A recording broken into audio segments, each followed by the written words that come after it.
It's still anybody's guess as to who will fill the top 6 places in the Red Stripe Premier League. With 4 rounds of matches to go, 5th placed Waterhouse and 6th placed Montego Bay United are the ones most under pressure.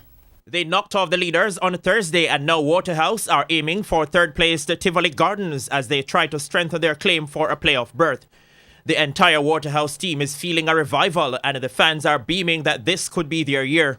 It's the kind of pressure that could hurt a team, but coach Donovan Duckey says they are feeding off the energy of the fans. A lot of people, they are disgruntled with how the community-based fans express themselves. I would say no, they're expressing themselves the right way. That is how they want to express themselves. There are other people who can express themselves different. We are very appreciative of the fans and the pressure that they bring to us. Duckey is aware of what Tivoli has to offer, but is concentrating on what they are going to the Edward Seaga complex to do. What we know is that we can control certain things in the game. We understand exactly how we want to play, how we want to influence the game with or without possession. So those are some of the key values that we take comfort in. Montego Bay United will be at home to champions Arnett Gardens.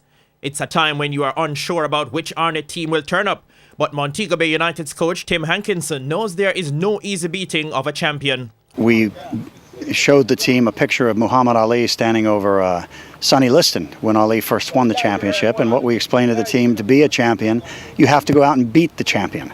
And so that's our intention, is to be focused on Sunday and give it our best shot to win.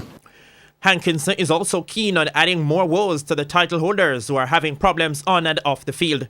The Arnett players haven't been paid for over 2 months, and they haven't won in their last 6 outings. If you can find a team that's got some troubles and you can, hit that weakness and as we say, put our boot on their neck and don't let them up, then by all means, that's the competitive winning instinct any team needs. Elsewhere on Sunday, leaders Portmore United, who have lost back-to-back games, will host Reno, who have a playoff berth on their mind. Harbourview and UAFC, who are sitting just outside the top 6, will be looking to force their way back into the record.